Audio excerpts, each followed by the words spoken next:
Hello friends, welcome to the JavaScript concept tutorial. Today we are going to discuss about the factory function in JavaScript. So friends, factory function is a very good concept in JavaScript. Everyone should know who is the JavaScript developer. Okay, so friends, we'll learn here what is factory function, what is the use of factory function in our real-time projects. Okay, so friends, factory function is a storage function, you can say, as the name suggests, factory. So factory function in JavaScript is used as a storage function or a container where we can store our data, and later on we can access that stored data as per our requirement. So there might be several situations while doing the programming in JavaScript. You want to store the data at some point of time, and you want to access that data in some later point of time in your project. Okay, so in this situation you can use the factory function to store the data, and later on you access the data. Okay, so let us start with a practical example to understand this concept. So here we'll take the help of a Plunker online tool to practice our code. So friends, let us define a factory function. Okay, so just straight away write function and function name, the name of the factory function. I'm keeping my factory. Okay, my factory, you can take any other name. So friends, inside this factory function we'll take a temporary object. Okay, like this. And on this, so friends, as I told you in the introduction, that factory function is used to store the data. It works as a storage function. So so that's why we have taken this temporary object, and on this object we'll define different methods to store the data or to access the data, to set the data and then get the data. So friends, suppose you want to store the index like 1 2 3 4 5, anything. Okay, so to store the index or any other data, to store any other data, we'll write a storing function or a storing method on this object so that we can access that one later on. So for example, on obj we'll write, suppose you want to store the index, so you'll write the function set index. Okay, is equal to function here, and here we'll take as an argument, and while calling this set index we will pass the index. So here we'll use this dot index is equal to index. So friends, when we use this set index we'll pass the index, and this index will be stored on this dot index. Okay, so this here represent this my factory function environment. So this is uh, the object of in JavaScript. So here this is the represents this factory function environment and not outside. Okay, so suppose we have stored the index, now we'll get the index later on whenever we require. So for that we write a method here, object dot get index. Okay, like this, and simply return this dot index. So friends, you can see here while setting the data we have wrote here this dot index is equal to index whatever passed while storing the data, and while getting the data, stored data, simply return this dot index. So index is available on this object which is currently representing the environment of this my factory function only. Okay, and we have taken obj for declaring or defining the methods setter and getters. Okay, so suppose you want to write another method for storing the object. Here we are storing the index, single value. Suppose you want to store the object, because there are a lot of requirements while doing programming on JavaScript. We need to store the objects, we need to store the index and all those things. Okay, so let us suppose you want to store the records of a student.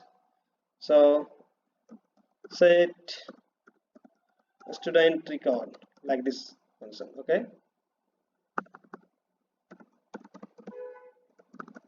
function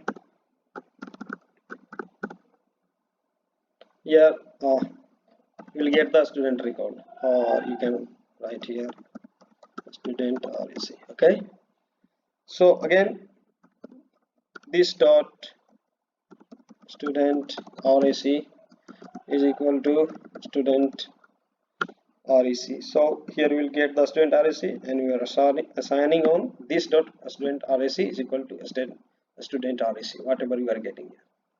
Similarly, for getting the data later on, we will define getter method, get student REC,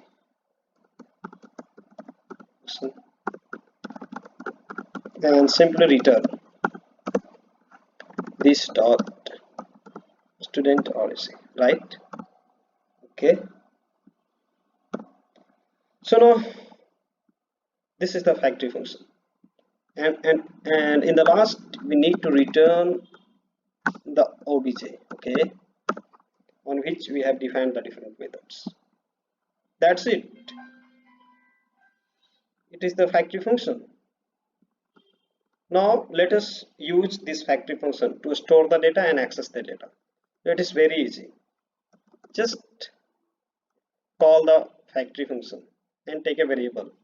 First of all, take a variable like my factory, or just a factory. Okay, and call my factory this way.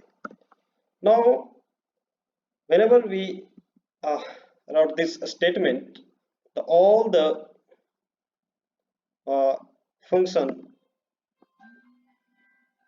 defined on this obj will be available on this factory variable. Okay, so friends,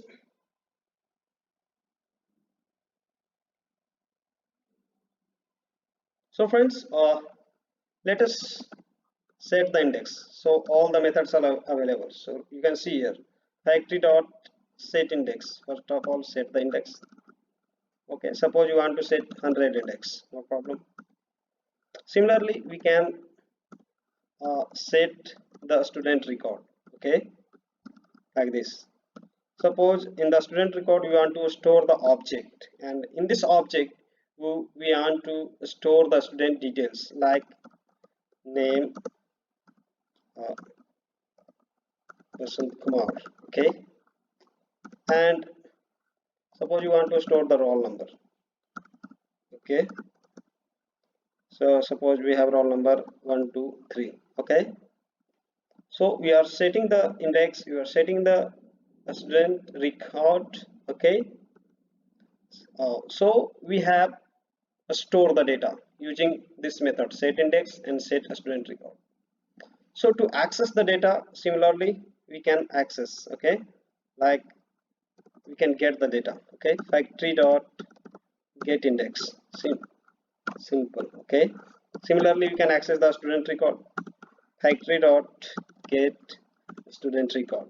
Okay, and to see the result we will console dot log this one. Okay, so that we can see the result, console.log. So friends, now let us see the result. So to see the result we need to get the preview. Okay, so let us go to the console to run this, refresh this preview. Okay, so friends, you can see here uh, we have set index 100. We have set the student record, name Basant Kumar, roll number 123. And after setting the data, or after storing the data, we are getting, or we are able to access the stored data using the get index and the get student record. And we can see here 100 index 100, and the student information that we are stored using this set a student record. We are getting the student record using the get a student record method. Okay, so you can see here we are getting the information name Basant Kumar, roll number 23. So friends, in this way you can write n number of methods and store the data and get the data. Okay, so you can see here that this factory function is used to store the data. So it works as a storage function, and later on we can access the data, okay, by returning the records. Okay, so whatever the records we are storing, the records are stored on this object of the factory function, and while getting the record we return that record that were stored on this object. So return, we are storing on this dot student record, so we are returning this dot student record. We are storing on this dot index. This dot index means the index object or index property on this object and this object. Okay, so similarly we are returning the index property of this object, and this object here represents the environment or the scope of this my factory function. Okay, and to return or to get the methods defined on this object, we are returning return obj. Okay, so if you have any doubt on this concept, you can comment on my video. So I think you have learned something about the factory function. If you have any doubt, you comment on my video. If you like my video, subscribe my channel and share this video to other friends so that they will learn the handy concept of a storage function or factory function. Thanks a lot for watching my video. Thanks a lot.